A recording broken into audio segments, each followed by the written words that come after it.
बिस्मिल्लाहिर्रहमानिर्रहीम अस्सलाम वालेकुम। मैं शकीब मलिक आपकी खिदमत में हाजिर हूँ।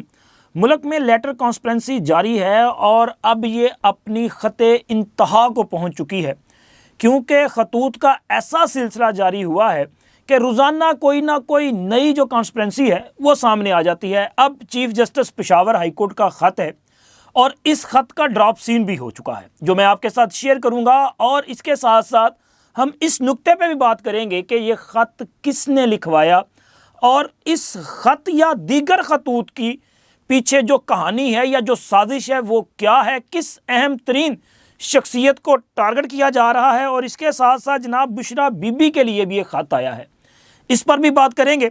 लेकिन सबसे पहले ये जो बड़ा इशू है वो है chief justice Peshawar high court का ख़त।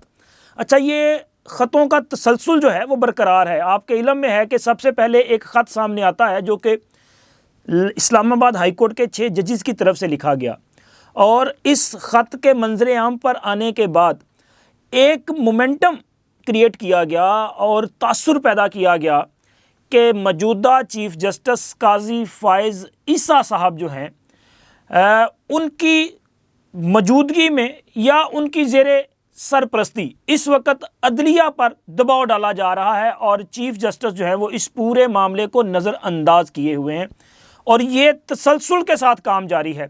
ये बाकायदा तौर पे एक जो है ट्रोलिंग की गई, सोशल मीडिया के ज़रिए ये प्रोपेगेंडा जो है वो किया गया। इसी तरह फिर उसके बाद धमकी अमेज़ खतूत का सिलसिला जारी हुआ, जो कि कल रात गए तक जारी रहा। मुख्तलिफ जजों को जो है वो खतूत मिलते रहे। फिर उसके बाद अचानक एक ख़त मंजर आम पर आ गया जो कि chief justice Peshawar high court की तरफ से था, जस्टिस इब्राहिम ख़ान साहब की तरफ से। और ये मेरा ख़्याल है कि अदालती और मुल्की तारीख़ का पहला वाक़या है कि किसी जज ने या किसी हाई कोर्ट के चीफ़ जस्टिस ने चीफ़ जस्टिस ऑफ पाकिस्तान को ये ख़त लिखा हो कि मुझे आप सुप्रीम कोर्ट का जज पॉइंट करें। और वो खुद ही कहते हैं कि मेरी जो अहलियत है, मेरी वो जो अपना सीनियरिटी है वो इस काबिल है कि मुझे आप सुप्रीम कोर्ट का जज बनाएं। और साथ में वो ये भी बताते हैं कि मुल्क में इस वक्त जो है वो अवाम इंसाफ चाहते हैं और इंसाफ नहीं मिल रहा, चूँकि जजों की जो अपना वहाँ पे सीट्स हैं सुप्रीम कोर्ट में वो इस वक्त खाली पड़ी हैं। लेकिन इसके साथ साथ अपने इस ख़त में उन्होंने काजी फ़ाइज़ ईसा साहब पर एक बड़ा इल्ज़ाम भी आयद किया है। उन्होंने कहा जी आप तासुब का शिकार हैं।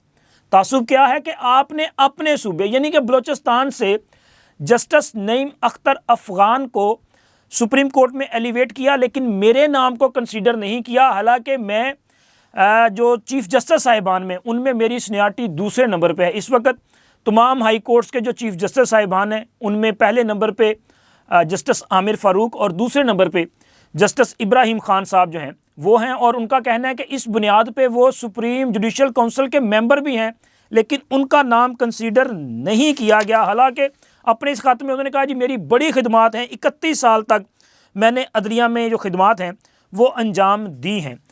अपने इस ख़त में एक तो वो ये ववेला मचा रहे हैं कि मुझे सुप्रीम कोर्ट में ले जाएं ताकि मुझे मज़ीद 3 साल मिल जाएं, और इसके साथ साथ वो मौजूदा चीफ़ जस्टिस पे एक इल्ज़ाम भी आयद कर रहे हैं। अब अगर इस इल्ज़ाम पे उनके ख़िलाफ़ मिसकंडक्ट की कार्रवाई का आगाज़ कर दिया जाए तो क्या होगा, क्योंकि मेरा ख़्याल ये है कि शायद इस ख़त की बुनियाद पर भी इनके ख़िलाफ़ कार्रवाई की जा सकती है। इससे पहले भी जो ख़त मंजर आम पर आया 6 जजिस का, उस ख़त की बुनियाद पर भी उन जजिस के ख़िलाफ़ मिसकंडक्ट की कार्रवाई की जा सकती है, क्योंकि उन जजिस ने इनडायरेक्टली ये तस्लीम किया कि वो दबाव का शिकार हो चुके हैं। और अगर कोई जज इस बात को तस्लीम कर ले कि वो दबाव के बाइस फ़ैसले कर रहा है तो वो मेरा ख़्याल है कि मुनसफ़ के ओहदे पे फ़ाइज़ रहने का हक़ खो जाता है। तो चलें, ये तो मामला है, अदालत ने डिसाइड करना है। चूँकि उस पर 7 रुकनी बेंच ने समात की, आइंदा समात जो कि 29 अप्रैल को होनी है, हो सकता है उसमें फुल कोर्ट बैठ जाए या इससे बड़ा बेंच बैठ जाए या 7 रुकनी बेंच ही बैठे। ये भी जब बेंच बैठेगा तब पता चलेगा। ये फ़ैसला तो अदालत ने करना है। लेकिन ये जो ख़त पेशावर हाई कोर्ट के चीफ़ जस्टिस साहब ने लिखा, इस ख़त के बाद एक तरफ तो ज़ाहिर है चीफ़ जस्टिस काजी फ़ाइज़ ईसा को टारगेट करने की कोशिश की गई है जिस तरह पहले की गई, और काजी फायज़ ईसा को ही टारगेट क्यों किया जा रहा है? देखें, काजी फायज़ ईसा साहब जो हैं, इनका शुमार उन जजेस में होता है जो प्रोजेक्ट इमरान के रास्ते में रुकावट तस्वर किए जाते थे। आज की बात नहीं है कि वो अब चीफ जस्टिस बने हैं तो उनके खिलाफ कार्रवाई हो रही है। आपको याद होगा कि काजी फायज़ ईसा साहब के खिलाफ इमरान खान के दौरे हुकूमत में एक रेफरेंस दायर कर दिया गया था। अच्छा, वो रेफरेंस जो है वो बाद में रेफरेंस खारिज हुआ। काजी फायज़ ईसा ने मुकम्मल फ़ाइट की, वो सुरखरू हुए। उस वक़्त के वज़ीर आज़म इमरान खान ने उसे अपनी गलती भी तस्लीम किया। फिर उन्होंने ये भी कहा कि जी मुझे तो किसी ने भेजा था। फिर वो ऐवान सदर ने भी कहा कि जी इसके पीछे तो कोई और था। लेकिन बदकिस्मती ये है कि जब वो रेफरेंस खारिज हुआ तो रेफरेंस भेजने वालों के ख़िलाफ़ कार्रवाई क्यों नहीं की गई? उनके ख़िलाफ़ कार्रवाई की जानी चाहिए थी। अगर तब उनके ख़िलाफ़ कार्रवाई की जाती तो आज ये सब कुछ जो हो रहा है ये ना हो रहा होता। क्योंकि जब कोई भी मतलब हो ना, कोई ओहदेदार हो, कोई शख्स हो, इवन के कोई गली मोहल्ले का वो होता है ना अपना टाउट वगैरह कंटुटा, वो एक बार कोई थोड़ा सा जुर्म कर ले और उसमें उसको कोई सज़ा ना मिले तो फिर वो समझता है कि शायद अब वो जो है वो सब कुछ करने के उसको छूट मिल गई है। ऐसे ही हुआ है प्रोजेक्ट इमरान वालों ने किया जो पाकिस्तान में। अभी आप देखें ना कि टारगेट कर लिया गया है काजी फायज़ ईसा को। चूँकि काजी फायज़ ईसा जो है वो चीफ जस्टिस ऑफ पाकिस्तान है। उन्होंने हर आइनी और कानूनी जो अपना रास्ता है उसको आगे लेके चलना है, और जो भी आइन और कानून के रास्ते में रुकावट पैदा करने की कोशिश करेगा उसके ख़िलाफ़ कार्रवाई करनी है। काजी फायज़ ईसा ने हमेशा अभी तक, जब तक वो चीफ जस्टिस बने और इस वक्त तक, उन्होंने अपने अमल से साबित किया कि वो आइन और कानून की मुकम्मल पासदारी करते हैं। अभी भी हालिया अयाम में जो तकर्रियाँ हुई, स्पेशली जो सुप्रीम कोर्ट में तकर्रियाँ की गई, उसमें भी मेरिट को जो है मुकम्मल तौर पे मलहूज़े खातर रखा गया। हालांकि माजी में जो तकर्रियाँ की जाती रही हैं उसमें तो पिक एंड चूज़ किया जाता रहा है।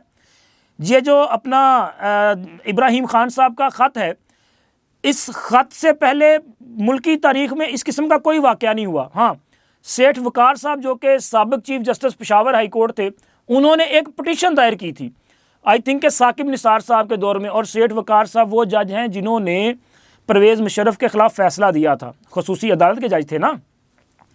उन्होंने जो पटिशन दायर की थी उसमें यह मौक़िफ़ इख्तियार किया गया था कि उनको नज़रअंदाज करके सिंध हाई कोर्ट से एक जूनियर जज को सुप्रीम कोर्ट में एलिवेट किया गया है। वो जूनियर जज कौन थे? वो जनाब जस्टिस मुनीब अख्तर साहब थे।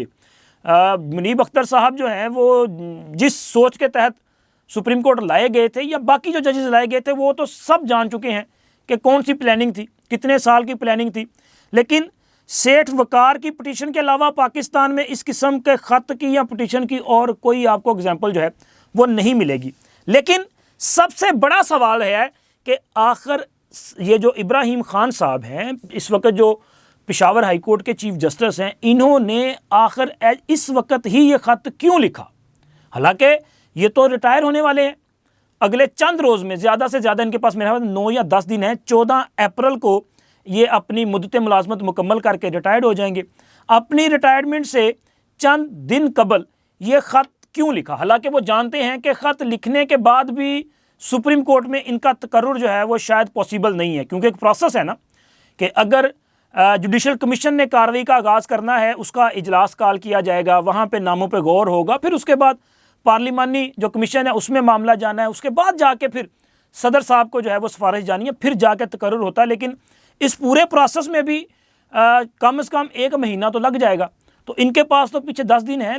क्या सिर्फ 10 दिन के चक्कर में इन्होंने ये सारा कुछ कर दिया, या कि इनसे किसी ने ये जो काम है वो करवाया है? क्योंकि ये जो अपना इब्राहिम खान साहब हैं, इब्राहिम खान साहब हाई कोर्ट्स के जजेस में जूनियर जज हैं। वैसे तो ये पेशावर हाई कोर्ट के चीफ जस्टिस हैं, लेकिन अगर Lahore high court, Islamabad high court, Balochistan और सिंध हाई कोर्ट के जजेस की सीनियरिटी को देखा जाए तो ये तमाम हाई कोर्ट्स में इनका जो नंबर है वो मेरा ख्याल है कि अपना 34वां शायद नंबर बनता है सीनियरिटी में। इनसे जो सीनियर जजेस हैं ना, उसमें लाहौर हाई कोर्ट के 17 जज हैं जो इनसे सीनियर हैं। इसी तरह सिंध हाई कोर्ट के 13 जज इनसे सीनियर हैं, और इस्लामाबाद और बलोचिस्तान हाई कोर्ट के 3 जज जो हैं वो इनसे सीनियर हैं। तो आप अंदाज़ा लगाएं कि ये सीनियरिटी में इनका नंबर जो है वो कहाँ पे जाता है। इस हवाले से एक ट्वीट भी है जो मैं आपके साथ शेयर करना चाहता हूँ। ये खालिद हुसैन ताज साहब हैं, सीनियर एडवोकेट हैं। इन्होंने एक बड़ा लंबा चौड़ा ट्वीट किया है। अपने इस ट्वीट में इन्होंने कहा कि इस खत ने पेशावर हाईकोर्ट के चीफ जस्टिस इब्राहिम खान का कद बहुत छोटा किया है। मैं 2009 से सुप्रीम कोर्ट में जजेस की तैनातियों को बहुत करीब से देख रहा हूं। उस वक्त मैं कॉलेज पढ़ता था। पिछले 15 सालों में मुझे नहीं याद किसी जज ने अपनी सुप्रीम कोर्ट तैनाती के लिए सुप्रीम कोर्ट के चीफ जस्टिस और जुडिशल कमीशन के 4 मेंबर्स को इस तरह ख़त लिखा हो। जैसे ही ये ख़त मंजर आम पर आया, मैंने फ़ौरन इसके बाद चारों हाई कोर्ट के जजेस की सीनियरिटी लिस्ट के हवाले से रिसर्च शुरू किया। जब मैंने रिसर्च की तो मुझे पता चला जस्टिस इब्राहिम खान से 36 बाकी हाई कोर्ट के जजेस सीनियर हैं। इब्राहिम खान 2016 को हाई कोर्ट का जज बना, जबकि सिंध हाई कोर्ट के चीफ जस्टिस जो मौजूदा चीफ जस्टिस हैं जनाब अकील अब्बासी साहब, वो 2009 को हाई कोर्ट के जज बने। इसी तरह chief justice Lahore high court Malik Shahzad Ahmad Khan sahab 2011 में हाई कोर्ट के जज बने। और यही इन्होंने अपने ट्वीट में लिखा कि इसके अलावा भी 34 और जजेस इब्राहिम खान से सीनियर हैं। इस ख़त की मंतक मुझे अभी तक समझ नहीं आ रही, इसके पीछे और क्या मुहरकात हो सकते हैं। ये जो इन्होंने फ़िगर्स पेश किए हैं, जैसे मैंने आपके साथ पहले फ़िगर्स पेश किए, तो इन्हीं फ़िगर्स की रोशनी में अगर जायज़ा लिया जाए कि जनाब ये सारा कुछ आखिर क्यों किया गया, तो बात सीधी सी ना जो समझ में आती है वो ये है कि इस वक्त ये जो अपना लेटर कॉन्स्पिरेंसी जारी है, इसके नीचे क्या कुछ किया जा रहा है। सिर्फ इमरान खान और इमरान खान। आप अंदाज़ा लगाएं कि हर ख़त जो मंजर आम पर आया उसके बाद बाकायदा तौर पे एक प्रोपेगेंडा किया गया कि जी इमरान खान के ख़िलाफ़ देखें ना, साबित हो गया कि सज़ाएँ जो हैं वो गलत थी, दबाव में सज़ाएँ दिलवाई गई। इमरान खान के ख़िलाफ़ ये सारा कुछ किया गया और ये जुल्म किया गया। इमरान खान की सज़ाएँ जो है वो ख़त्म की जाएँ, इमरान खान को रिहा किया जाए। इमरान खान जो है वो मज़लूम है, इमरान खान ने जो है वो इस पाकिस्तान पर बड़ा एहसान किया है। सिर्फ इमरान खान। और अब भी जो सूरत हाल है वो इसी तरफ जा रही है कि मसूफ जज साहब ने अपनी रिटायरमेंट से 10 दिन कबल ये ख़त लिख के सिर्फ एक तनाज़ा खड़ा करने की कोशिश की है, चीफ जस्टिस को मुतनाज़ा बनाने की कोशिश की है। बिल्कुल उसी तरह जिस तरह वो जो कमिश्नर था रावलपिंडी लियाकत चट्टा, उन्होंने प्रेस कॉन्फ्रेंस की थी ना, उन्होंने भी चीफ जस्टिस काजी फायज़ ईसा पर इल्ज़ाम लगाया था कि इन्होंने इंतखाबात में धांधली करवाई है। हालांकि काजी फायज़ ईसा का तो डायरेक्टली इंतखाबात से कोई ताल्लुक ही नहीं था, लेकिन फिर भी इल्ज़ाम लगाया गया और बाकायदा तौर पे उस इल्ज़ाम को 24 या 48 घंटे भरपूर अंदाज में इस्तेमाल किया गया, पूरा प्रोपेगेंडा किया गया। लेकिन अब खामोशी छा चुकी है, क्योंकि प्रोपेगेंडा करने वालों को पता था कि सिर्फ इतना ही काम इस पे किया जा सकता है, हमने सिर्फ लोगों के जहनों में गंद घोलना है। वो गंद उन्होंने वहाँ पे डाल दिया। फिर उसके बाद आप देख लें कि ये जो 6 जजेस का ख़त वाला मामला है उस पर भी बड़ी लैदे की गई ना। अब हामिद खान साहब कहते हैं जी ये मामला तो जजेस का या अदलिया का इंटरनल मामला है, किसी भी सियासी जमात को इसमें इन्वॉल्व होने की जो है वो अपना कोशिश नहीं करनी चाहिए। वो किस लिए कि वो भी चाहते हैं कि अब इस मसले से तहरीक इंसाफ को निकाल लिया जाए, क्योंकि उन्होंने जो काम करना था वो कर चुके। उन्होंने सिर्फ प्रोपेगेंडा करना था, उन्होंने पाकिस्तान के अदारों को बदनाम करना था और काजी फायज़ ईसा पर दबाव डालने की कोशिश करनी थी। वो उसमें कामयाब हैं, वो कर चुके। क्योंकि उसके बाद आप देख लें ना, इंक्वायरी कमीशन, फिर जस्टिस तसद्दुक़ जिलानी साहब की माजरत, फिर उसके बाद 7 रुकनी बेंच, और उस बेंच में भी जो तकरीबन 1.5 घंटा समाअत हुई, 1 घंटे तक तो काजी फायज़ ईसा साहब को अपनी पोजीशन क्लियर करते हुए वो पूरा घंटा सर्व करना पड़ा कि कैसे कैसे सूरत हाल आगे बढ़ी।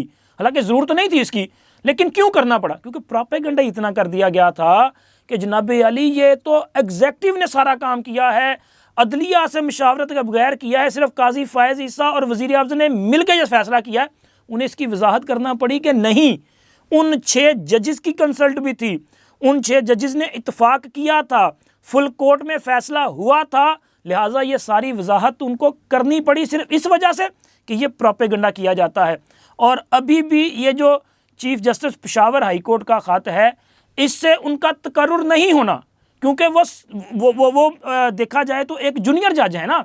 लेकिन अगर ये सवाल उठाया जाता है कि देखें जी वो तो सुप्रीम जुडिशल काउंसिल के मेंबर हैं, तो सर सुप्रीम जुडिशल काउंसिल की जो फॉर्मेशन है उसके मुताबिक सुप्रीम कोर्ट के 3 जज चीफ जस्टिस समेत 2 सीनियर दीगर, जो 3 जज सुप्रीम कोर्ट के और 2 हाई कोर्ट्स के सीनियर चीफ जस्टिस, जैसे कि इस वक्त इस्लामाबाद और पेशावर हाई कोर्ट के जो चीफ जस्टिस हैं वो बाकी तीनों हाई कोर्ट्स के चीफ जस्टिस से सीनियर है, तो वो उसके मेंबर होंगे। इसी तरह अगर 14 को ये रिटायर्ड होते हैं तो फिर उसके बाद जिसका नंबर आता है, जिस हाई कोर्ट के चीफ जस्टिस का नंबर आता है, वो सुप्रीम जुडिशल काउंसिल का जो है मेंबर बन जाएगा। तो वहाँ पे फॉर्मेशन जो है वो डिफरेंट है।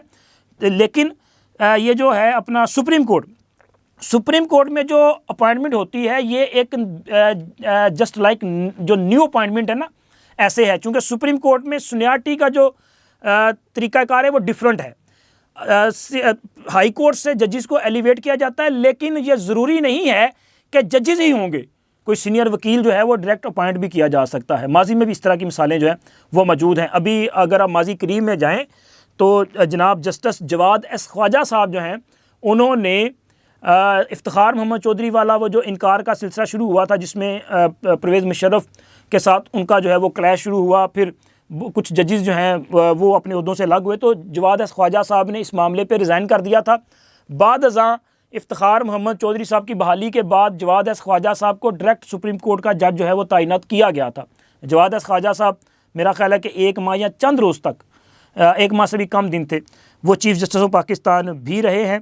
और इसी तरह सुप्रीम कोर्ट में जो सीनियरिटी की लिस्ट है ना, वो जब कोई भी जज सुप्रीम कोर्ट में जाता है तो वहाँ से उसकी सीनियरिटी जो है वो मेजर की जाती है और उस हिसाब से देखा जाता है। जबकि हाई कोर्ट की सीनियरिटी जो है वो डिफरेंट है, वहाँ से अलग है।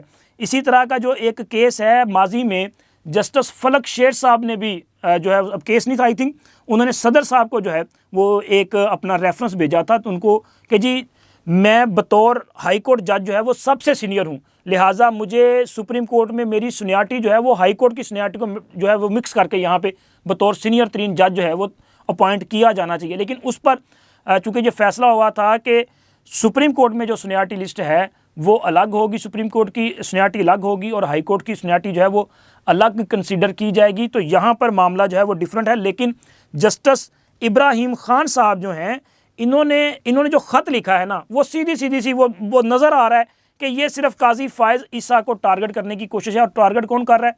प्रोजेक्ट इमरान वाले जो हैं वो काजी फ़ायज़ ईसा को टारगेट करके बैठे हुए, चूँकि उनके रास्ते की जो इस वक्त सबसे बड़ी रुकावट है वो काजी फ़ायज़ ईसा है।